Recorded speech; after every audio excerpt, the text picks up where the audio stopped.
오늘을 살아가는 묵상 시간입니다. 오늘 본문 말씀 에스겔서 7장 19절과 20절입니다.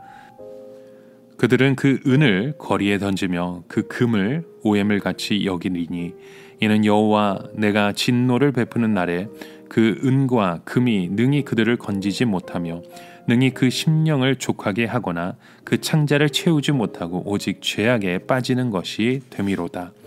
그들이 그 화려한 장식으로 인하여 교만을 품었고 또 그것으로 가증한 우상과 미운 물건을 지었은즉 내가 그것으로 그들에게 오해물이 되게 하여. 하나님의 백성에게 가장 중요한 것이 있다면 하나님으로부터 오는 은혜를 아는 것입니다.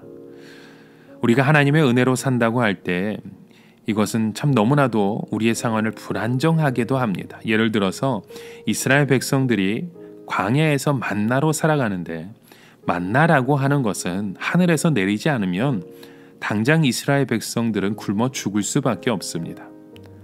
하지만 가나안 땅의 농사는 언제든지 자기들이 노력만 하면 많은 결실을 거둘 수 있었기 때문에 생활이 안정될 수는 있습니다. 만약 누가 우리에게 오직 하나님만 붙잡고 불안정하게 하루하루 살아가는 것이 좋겠느냐? 하나님을 좀 멀리 하더라도 생활이 안정되고 여유가 있는 것이 좋겠느냐라고 묻는다면 우리는 아마 신앙은 좀 부족하더라도 생활부터 안정되는 것을 택할 것입니다. 사람들에게는 그만큼 미래의 불안정은 견디기 어려운 것입니다. 이스라엘 백성들이 사무엘 때 왕을 요구했던 것도 왕이 없으니까 모든 것이 너무나도 불안정했기 때문입니다.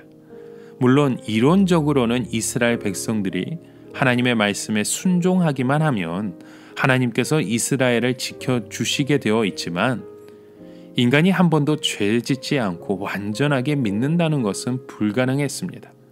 그러니까 늘 시련이 있고 늘 어려움이 오는데 왕이 없으니까 그것을 미리 해결할 수 없었던 것이죠. 그래서 이스라엘 백성들이 택한 것은 신앙이 좋고 불안정한 생활보다는 신앙은 좀 부족하더라도 생활의 안정을 택한 것입니다. 그러나 우리가 알아야 될 것은 우리의 불안정한 생활이 바로 하나님이 훈련하는 시간이라는 것입니다.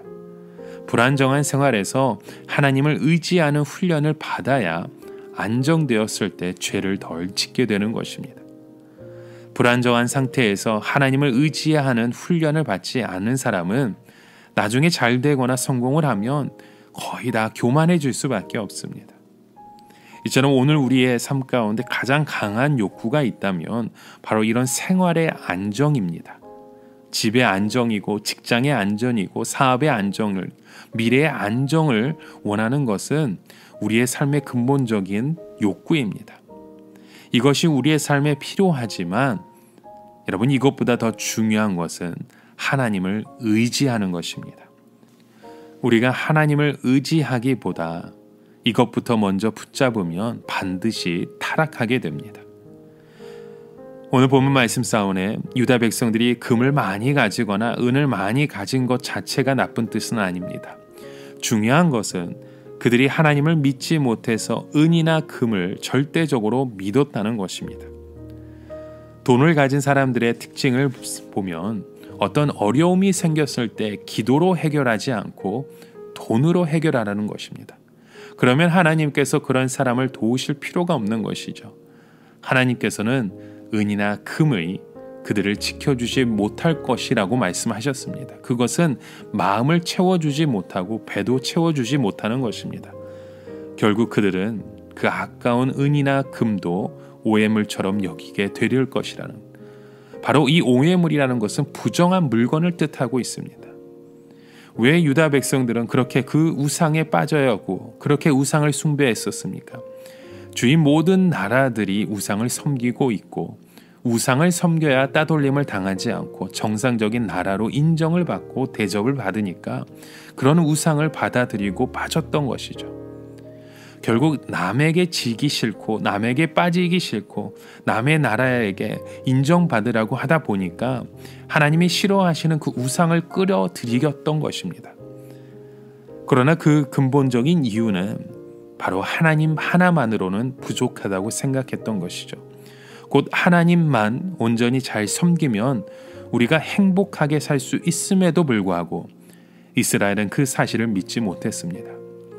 우리가 눈에 보이지 않는 하나님만 믿으면 곧 굶어 죽을 것 같고 이 세상에서 망할 것 같고 비참하게 될 것 같은 생각이 들 때가 있습니다.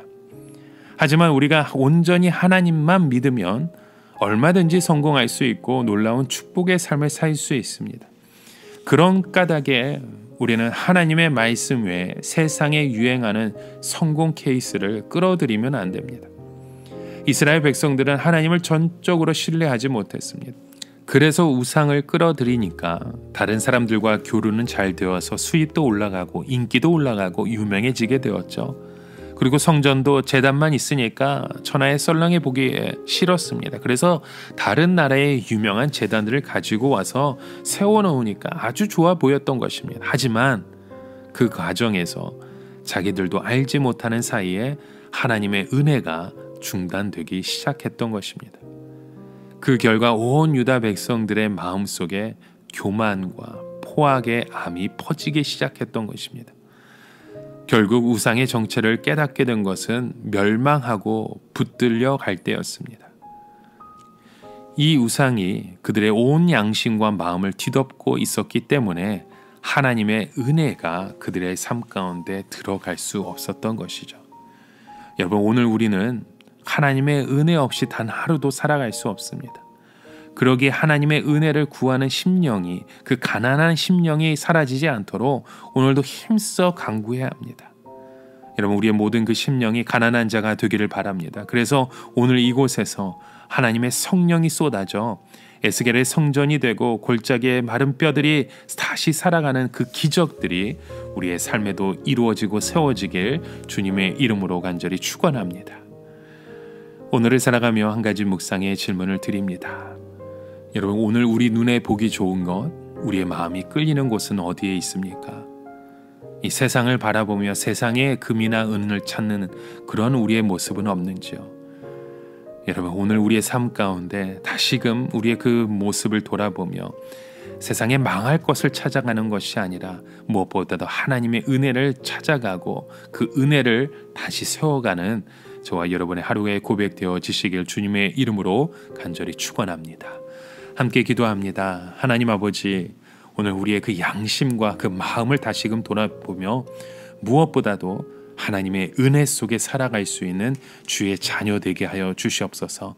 심령이 가난한 자가 되어서 하나님의 그 은혜 속에서 기쁨을 누릴 수 있는 우리의 삶의 고백되길 간절히 소망하며 예수 그리스도의 이름으로 기도드립니다. 아멘.